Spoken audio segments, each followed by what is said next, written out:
without further ado, to the people of the United States of America, I am writing today because no one has asked my opinion in any poll. No candidate has sought my vote, and no lobbyist has taken up my cause.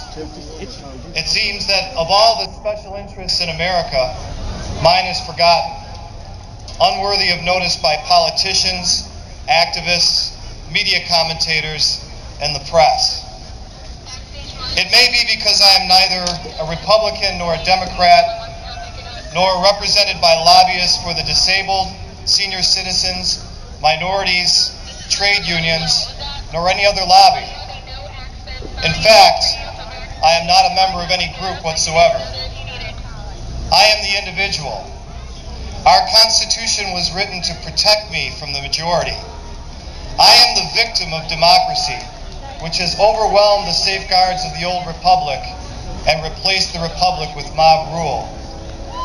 I am raising my voice now while I am still able to raise it, if for no other reason than to let posterity know that I was still here when the ruins of our republic are examined. I have lived my life in a country that proclaims itself to the world to be the land of the free, but have watched my freedoms erode. The most basic right I had, ownership of the fruits of my labor, has been taken from me.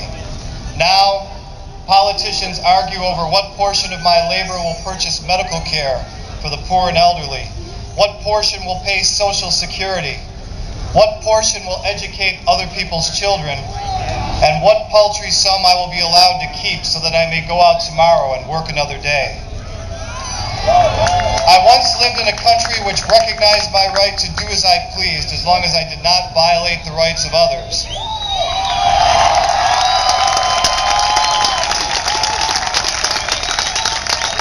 Now, mountains of laws and regulations have been passed in the perverse effort to prevent me from even having the opportunity to commit a crime.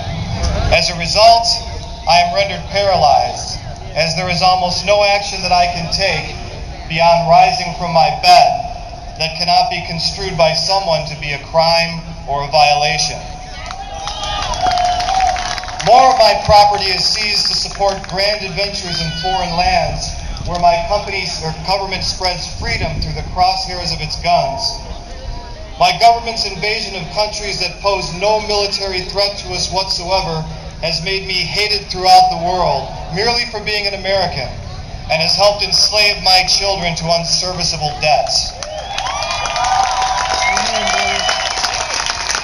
Most ominously, even the legal protections of my person have been revoked in the name of protecting my fellow citizens against terrorism.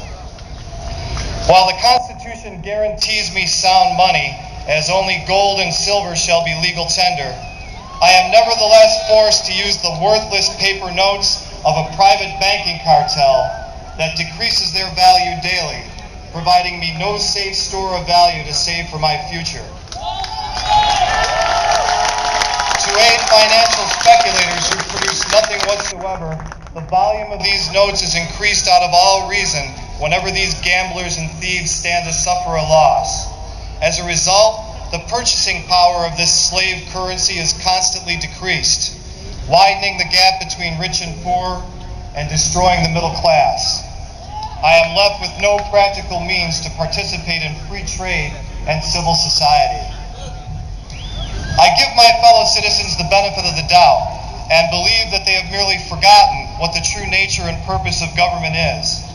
I remind them that government is nothing more than the collective use of force, and that the use of force is never justified except in defense.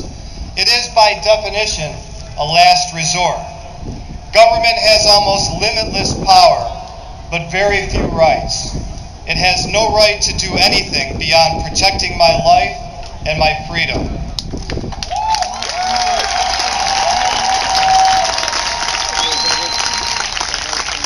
Government has no right to provide for the needy with monies extorted at gunpoint from its citizens. I will gladly work with my fellow citizens to help those in need once I have a choice.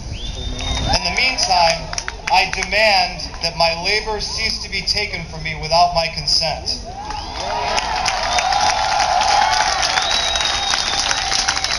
Government has no right to bring freedom to the oppressed by initiating force. I remind my fellow citizens that all of the tyrants of history justified their conquests under the false guise of liberation.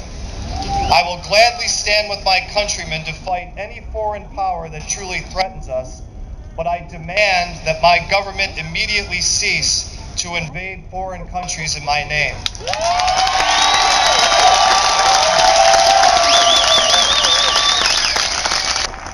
Government has no right to manage the economy. Trade is only truly trade when it is free, the result of exchanges between people by mutual, voluntary consent. There is no role for government in this whatsoever. I demand that my right to trade freely with my fellow citizens and citizens abroad be respected and no longer subject to inspection or interference.